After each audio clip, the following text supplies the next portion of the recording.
From a small Anatolian principality to a world-spanning caliphate, one empire dominated the crossroads of civilizations for over 600 years.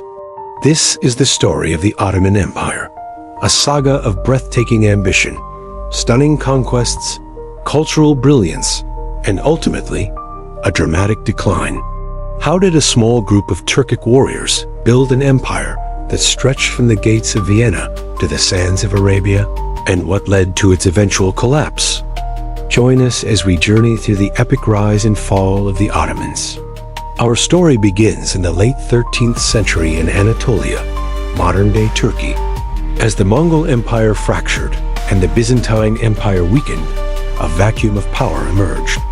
Into this void stepped a charismatic leader named Osman Gazi.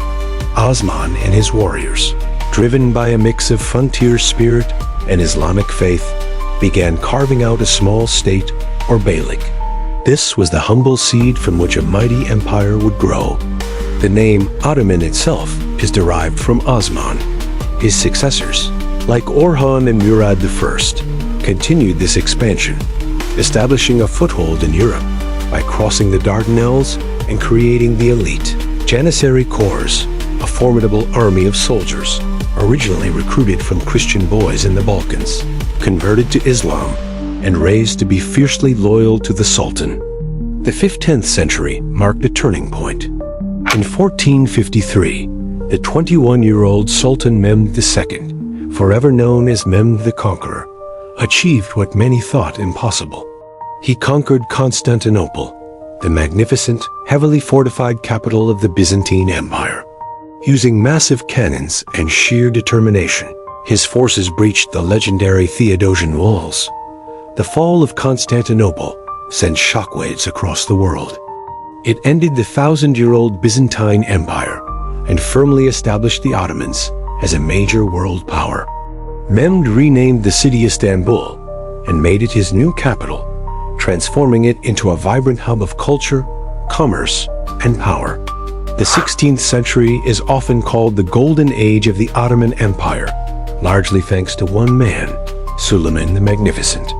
His reign, from 1520 to 1566, represents the zenith of Ottoman power and cultural achievement. Militarily, Suleiman expanded the empire's borders to their greatest extent. He conquered Belgrade and Rhodes, defeated the Hungarians at the Battle of Mohacs, and laid siege to Vienna, striking fear into the heart of Europe. His fleets, commanded by the legendary Admiral Barbarossa Hayreddin Pasha, dominated the Mediterranean Sea. But Suleiman was more than just a conqueror. He was a brilliant administrator and a patron of the arts. Known in the Islamic world as the lawgiver, he reformed the legal and administrative systems of the empire.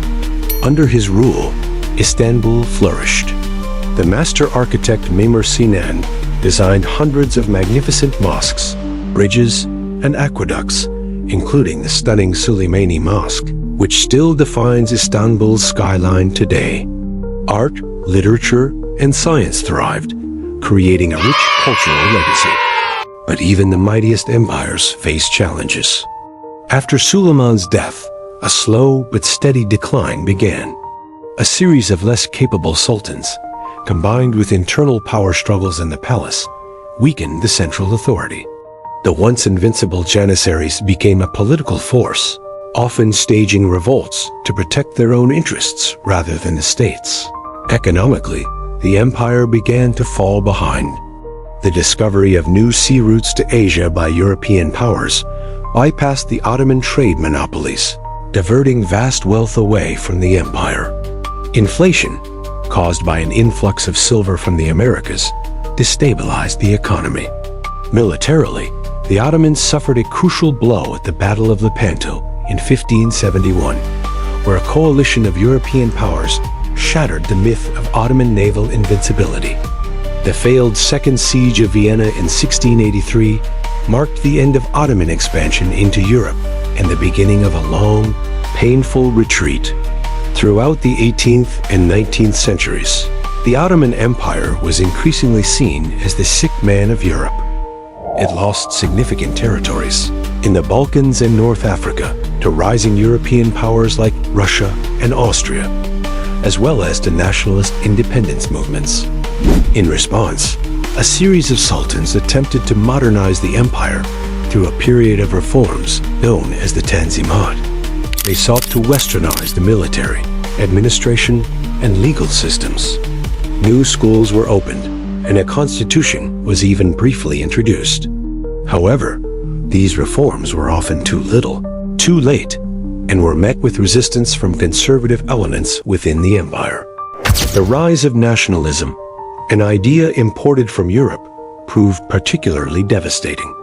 Greeks, Serbs, Bulgarians, and Arabs all began to demand their own independent nations, tearing at the fabric of the multi-ethnic empire. The final chapter began in the early 20th century. The empire was weakened by the Italo-Turkish War and the Balkan Wars, losing its last territories in North Africa and nearly all of its European lands. In a desperate attempt to regain lost glory and territory, the Ottoman leadership, led by the three Pashas, allied with Germany and the Central Powers in World War I. This proved to be a catastrophic mistake. The war was devastating, leading to immense suffering and the loss of millions of lives. The empire faced defeat on multiple fronts, and the signing of the Armistice of Mudros in 1918 marked the end of hostilities and the beginning of the empire, soon partitioned by the victorious Allied powers. In the ashes of the empire, a new movement arose. Led by a brilliant and charismatic military officer named Mustafa Kemal, the Turkish national movement fought a war of independence against occupying forces. In 1922, the Sultanate was officially abolished, ending 623 years of Ottoman rule. A year later, on October 29, 1923, the Republic of Turkey was proclaimed, with Mustafa Kemal, later known as Ataturk or Father of the Turks, as its first president. Ataturk launched a series of radical secular and westernizing reforms, transforming Turkish society and creating the modern nation-state we know today. From Osman's small band of warriors to Suleiman's golden age and its eventual dissolution, the story of the Ottoman Empire is a powerful testament to the cycles of history. It left behind an incredible legacy of art, architecture, cuisine, and culture that continues to influence the world. It was a bridge between East and West, a complex multi-ethnic society that, for centuries, stood at the very center of the world stage.